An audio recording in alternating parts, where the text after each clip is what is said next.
गिलगित बल्तिस्तान से पहले अहम खबर शामिल करेंगे। जिला दियामर में शाहराह कराकोरम को 9 में से 7 मकामात पर साफ कर दिया गया है। महकमा दाखिला गिलगित बल्तिस्तान की जानिब से ये दावा सामने आ रहा है। मुसाफिरों को चिलास शहर में इंतजार करने की हिदायत की गई है। लैंडस्लाइडिंग के बायस बंद शाहराह कराकोरम 3 रोज से बंद है।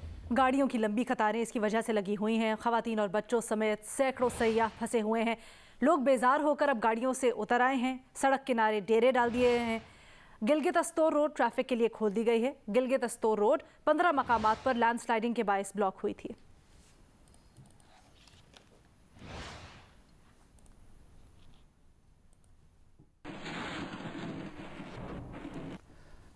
कराची के इलाके लंडी कोथल में बरसाती नाला कुर्बानी के जानवरों की आलाइशों से भर गया है। नाले के बाहर भी जा बजा आलाइशों के ढेर हैं। इलाके में सख्त ताफुन फैल गया है। तफसीलात बता रहे हैं यूनिस के नुमाइंदे सरवर रजा। जी हाँ, आज ईद उल अज़हा का दूसरा रोज़ है और लाखों लोगों ने आज भी सुन्नत इब्राहिमी की पैरवी करते हुए अपने अपने जानवरों की कुर्बानी की है। लेकिन उसके बाद अगर कराची शहर की सूरत हाल की बात करें तो जहाँ बजा सड़कों पे गंदगी और आलाइशों के ढेर जमा है। मैं इस वक्त आपको रिपोर्ट कर रहा हूँ लंडी कोतल से। ये नॉर्थ नाज़ाबाद का इलाका है और यहाँ की सूरत हाल कुछ यूँ हो कि सड़कों पर आलाइशी और गंदगी तो पड़ी हुई है, लेकिन उसके साथ साथ जो बरसाती नालों के अंदर आलाइशें और गंदगी के ढेर लगे हैं, जिससे नाले जो है बिल्कुल ऊपर तक गंदगी से भर चुके हैं। इसके साथ साथ मैं अगर आपको डिस्ट्रिक्ट सेंटर के मुख्तलिफ इलाकों में सफाई सुथराई की इंतजाम की बात करूँ तो सॉलिड वेस्ट और DMC के अमले की ये जिम्मेदारी थी कि सड़कों से आलाइशें उठाएं, लेकिन इसके बिल्कुल बरअक्स पूरे डिस्ट्रिक्ट सेंटर के मुख्तलिफ इलाके हैं, जिसमें Shadman town, north Nazimabad, north Karachi, new Karachi, मुख्तलिफ ऐसे एरिया हैं जहाँ सड़कों पे जो आलाइशें जमा है। सॉलिड वेस्ट मैनेजमेंट या DMC का कोई अमला हमें कहीं नज़र नहीं आया कि वो आलाइशें उठाकर डंपिंग पॉइंट तक ले जाएं या कलेक्शन पॉइंट तक ले जाएं। पूरे शहर में तकरीबन मेन शाहराएँ तो तकरीबन क्लियर हैं, लेकिन उसके साथ साथ जो गली मोहल्ले की सड़कें हैं वहाँ आलाइशों के अंबार लगे हुए हैं, जिससे शदीद ताफुन फैल रहा है और शहरियों को मुश्किलात का सामना है। जी, कहते हैं कि कराची का कचरा रीसाइकल हो सकता है। यहाँ पर सवाल ये है कि ईद कुर्बा पर आलाइशों का कचरा क्या रीसाइकल हो सकता है? इस सवाल का जवाब जानते हैं रियाज एंडी से। जी रियाज। हो सकता है भाई, हो रहा है। अगर आप कराची के इलाके लियाकताबाद में 10 नंबर पे आए तो यहाँ पर एक आम दिन में भी आपको प्लास्टिक अलग, लकड़ी अलग, शीशा अलग, मेटल अलग, चमड़ा अलग, कपड़ा अलग, हर चीज़ के सर्दियाँ बन के मिल जाती है और यहाँ से ये सप्लाई होता है, तो कचरा रिसाइकिल होता है। लेकिन क्योंकि ईद का मौका है और आलाइशें भी एक कचरा है, तो उसका इंतज़ाम भी इसी ब्रिज के नीचे हो रहा है और जो जो काम का सामान है उस आलाइश के अंदर उसको निकाला जा रहा है। लेकिन मैं आपके लिए उसमें से एक आइटम निकाल रहा हूँ जिसको कहते हैं बड़ी आग, और उसकी एक पूरी इंडस्ट्री इस वक्त ठीक यहाँ पर पार्ट टाइम इंडस्ट्री जो है वो आपको नजर आ रही है। किसी का काम है कि उसको काटना, उसके अंदर से गंद निकालना, साफ करना, लेयर टू लेयर जो है उसको अलग कर रहे हैं और फिर रिसाइकिल होने के बाद कहीं आगे सप्लाई हो रहा है। तो ये कहना कि कराची का कचरा प्रॉब्लम है तो, लेकिन इस प्रॉब्लम से कोई ना कोई फायदा उठा रहा है, डेफिनेटली उठा रहा है, पूरा साल उठाता है, ईद पे भी उठा रहा है। अगर नहीं उठा रहा इससे कोई फायदा तो वो ये शहर है जो इससे महरूम है इस आमदनी से। इस्लामाबाद से खबर है जहां 28 साल लड़की के कत्ल के वाक़े की मजीद तफसीलात सामने आई हैं। जानते हैं अयाज अकबर यूसुफजई हमें ज्वाइन कर रहे हैं। अयाज, क्या कुछ गिरहें खुल सकी हैं? एक 19 तारीख को बड़ा ही एक बेईमाना कत्ल हुआ। 28 साल लड़की को बड़ी बेदर्दी से जो है वो इस्लामाबाद के पोस्ट सेक्टर 74 में कत्ल किया गया और कत्ल करने के बाद जो है वो पुलिस ने जब कार्रवाई शुरू की तो पुलिस ने मौके से ही जो है वो मुलजिम को गिरफ्तार कर लिया था। इस वक्त पुलिस जो है मुलजिम जो है पुलिस के हिरासत में है और इस वक्त 3 रोज़ा जो रिमांड था उसका दूसरा दिन है। पुलिस अपनी इन्वेस्टिगेशन जो है वो जारी रखी हुई है और जो मकतूला है उनकी नमाज़ जनाजा भी आज अदा कर ली गई है। पुलिस अपनी जो वक़्त से जो शातें इकट्ठी की हैं इसमें जो जिस चाकू से मुलजिम ने इस मकतूला को कत्ल किया था वो चाकू भी आला कत्ल जो है वो बरामद कर लिया गया है, पुलिस की कस्टडी में है, जिसको फोरेंसिक के लिए लेबोरेटरी भिजवा दिया गया है। उस पर जो खून लगा था उसको मकतूला के खून के सैंपल के साथ जो है वो भी भिजवा दिया गया है उसको मैच करने के लिए।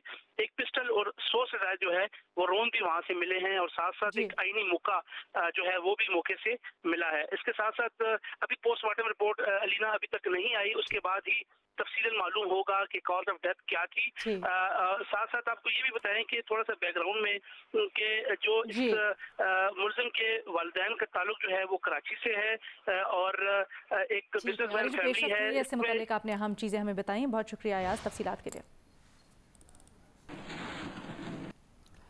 हैंगटोंग 77 जहाज को कराची के साहिल पर फंसे 50 से जायद घंटे गुजर चुके हैं। हम इसी पर बात करेंगे। हमारे साथ मौजूद हैं director national institute of maritime affairs commander Ali Abbas साहब और chairman nautical institute of Pakistan captain Ajmal Mahmoodi. सबसे पहले बात करते हैं कमांडर अली अब्बास साहब, आपसे जानना चाहेंगे, एक एक लम्हा यकीनन इस वक्त इंपॉर्टेंस का हामिल है। पाकिस्तान का वर्जन ये है कि जी पुशर टग्स नहीं है कंपनी के लिए, तो किस तरह से अब ये निकाला जाएगा, अमल क्या होता है? जी अस्सलाम वालेकुम, मैं कमोडोर अली अब्बास बात कर रहा हूँ, director national institute of maritime affair.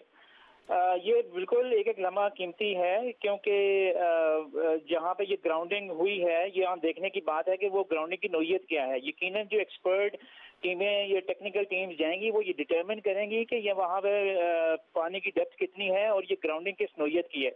अगर तो ये बिल्कुल डीप ग्राउंडिंग हुई है तो ये बहुत मुश्किल है और इसके लिए फिर घंटों या दिनों की बात नहीं होगी, ये लंबा एक प्रोसीजर होगा। लेकिन अगर ये एक हल्की या इसमें पानी की डेप्थ ज़्यादा है तो फिर इसका चांस हो सकता है कि इसमें हाई वाटर या लो वाटर की मदद लेके और कुछ टग्स और इन चीज़ों को जो कंजर्वेटिव किस्म के पाकिस्तान के पास मेथड्स हैं उनको बरूए कार लाके।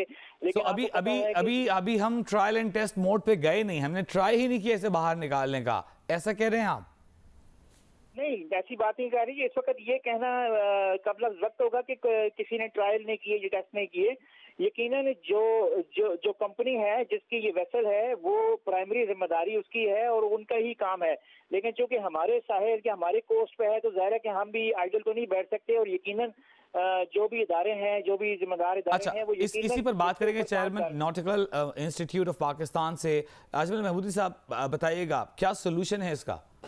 जी अस्सलाम वालेकुम। देखें, ये सोल्यूशन इसका जो है कि इसको इमीडिएट जो है ना एक्शन लेना चाहिए, लेकिन अभी तक मेरे नॉलेज के अंदर है कि कोई भी इमीडिएट एक्शन नहीं लिया गया है।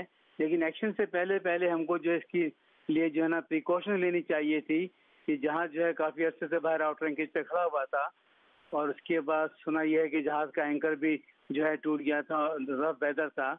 हमारे पास मुख्तलिफ चीज़ें हैं, हमारे पास पाकिस्तान मरीन सोसाइटीज़ है जो हमारे पास NSA से कहते हैं, वो वॉच करती रहती है, उसकी विजिलेंट वॉच होती है, पूरे जो है पाकिस्तान कोस्ट को देखती है। दूसरा ये हमारा पास जो है कराची पोर्ट का सिग्नल टावर है, वॉच करता रहता है। तो इन सब का कहना ये है कि जी उसने क्योंकि SOS कॉल नहीं किया था, ये इमरजेंसी सिग्नल नहीं दिया था तो हमने कोई एक्शन नहीं लिया। That is not the correct answer, that is not the correct answer at all. मैं इसको फुल्ली कंडेम करता हूँ। एक एफिशिएंट पोर्ट के लिए ज़रूरी होता है कि वो फुल्ली विजिलेंट रहे और जो भी चीज़। कॉमोडोर साहब से इससे मुतालिक ज़रा पूछते हैं। कॉमोडोर साहब, क्यों फ़ौरन रिस्पॉन्ड नहीं किया गया? जैसे अभी आप बता रहे हैं कि अभी तक ये तखमीना भी नहीं लगाया गया कि वाटर्स कितने शैलो हैं, कितने डीप हैं, क्या हो सकता है? नहीं, यकीनन मैं ये नहीं कह सकता कि वो ऐसा तखमीना नहीं निकाला। यकीनन कुछ ना कुछ इस वक्त जो जिम्मेदार इदारे हैं उन्होंने यकीनन कोई एफर्ट चल रही होगी। जहाँ तक ये बात है कि बहुत शुक्रिया आपका, यकीनन आपका ख्याल है कि कोई कोशिश की गई होगी। कॉमोडोर अली अब्बास साहब, director national institute of maritime affair, chairman nautical institute of Pakistan, captain Ajmal Mahmoodi, आप दोनों हजरात का बहुत शुक्रिया।